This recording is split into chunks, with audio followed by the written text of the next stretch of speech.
Dance music today is often an oral collage of several other artists' creations, and what started as sampling has evolved into remix and now mashup. Is this a ripoff of other artists' work, or is it art in evolution? In the internet age, it's very easy to acquire good quality copies of lots of music and video, but downloading is still illegal if the material is copyrighted. Well, how many teenagers do you know this, or if they know, comply?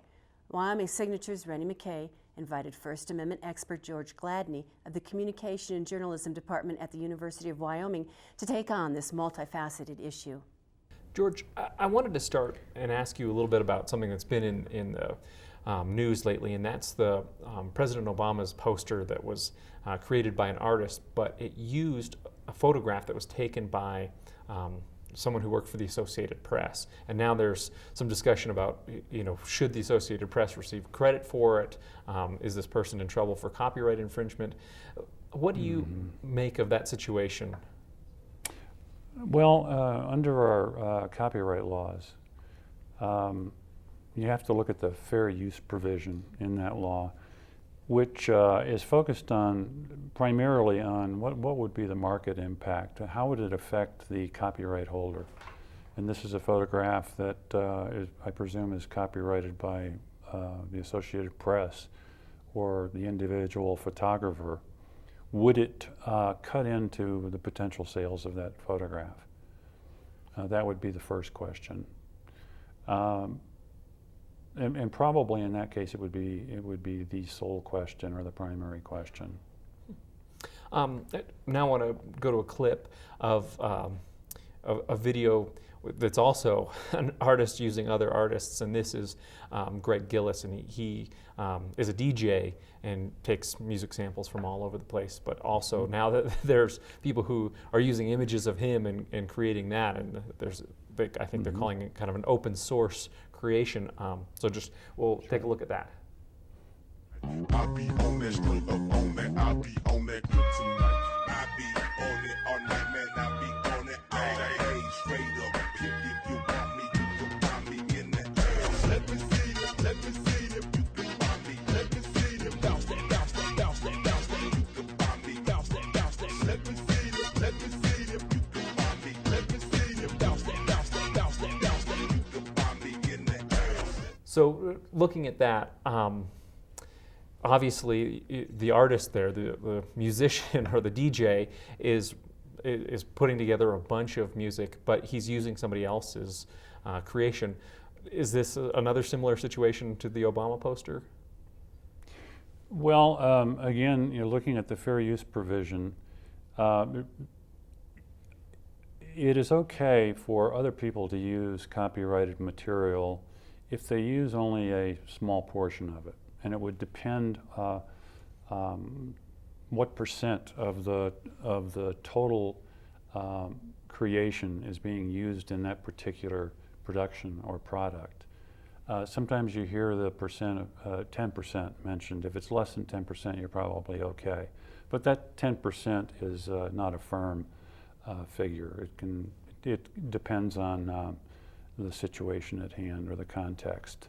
Does that mean if I'm the artist who's creating something using someone else, I can only use 10% of someone else's song, or 10% of my creation has to be, or no more than 10% can come from one other source? 10% of the copyrighted work. But again, it would be the market effect that you're looking at. And in this situation, it's very possible that the market effect could benefit the copyright holder by promoting or making known the copyrighted work and increasing the sales of that copyrighted work. If I was a copyright holder, I might not be interested in stopping that sort of production because it makes the public aware of my creation. Has copyright law changed a lot because it's so easy to go out and just grab someone else's work, whether it's a picture or a song or now a movie? Well, certainly it's a lot easier with the internet. The problem with the internet is that by its very nature, it lends itself to theft of other people's work, other people's intellectual property. And the other problem is that a lot of people, especially younger people, don't really believe in copyright infringement. You know, they say, well, what good is the internet if I can't see a Gary Larson cartoon or a Simpsons sound clip? Are there pitfalls for someone who does go to, let's say, the site YouTube, and they want to download something, and it's maybe The Simpsons, a portion of a show or an entire show from that website in particular? Well, it is illegal to download material that is copyrighted. It's just flat out illegal.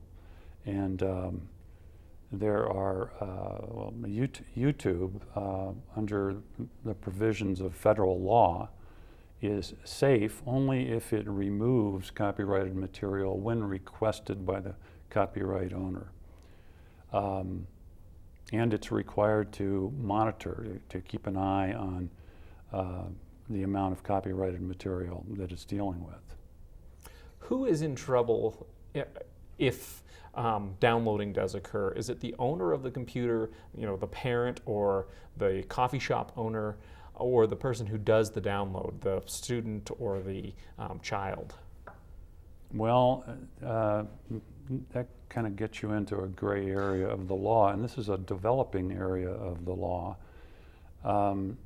What's happening now, as companies are, you know, trying to get around that law or find new interpretations, you have operations like LimeWire, and what they do is they give you the software for free to facilitate peer-to-peer file sharing, and they put the complete onus on the user.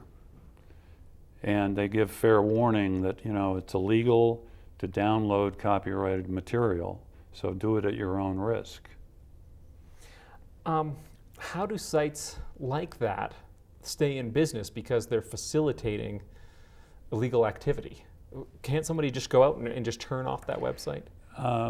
No. The U.S. Supreme Court, in a ruling in 2005, said that that sort of an operation might be legal as long as it doesn't induce infringement. And that's the key. That's the key to it, is inducement. And if you go to LimeWire, you'll see that they have lots of warnings up telling you it's against the law to do that, and they insist that you agree to a license agreement with them in return for the software, and that you promise not to use the material in a way that would infringe on copyright. Has anybody been convicted of this in the United States, of the downloading side of it? You know, well, I know that some music companies have gone after individual users. Some college students have faced litigation. But it seems like the music companies have backed off of that strategy, and if they go after anyone, they go after the websites. So there's no law enforcement agency out there chasing after downloaders? No, this would be civil litigation, although there are stiff penalties that are provided in the law. But no, it's with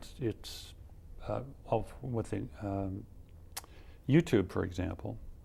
You have Viacom suing YouTube for $1 billion. And of course, that's in civil court. Well, Dr. Gladney, thank you very much for your time today. You're Appreciate very you welcome. coming on Wyoming Signatures. My pleasure.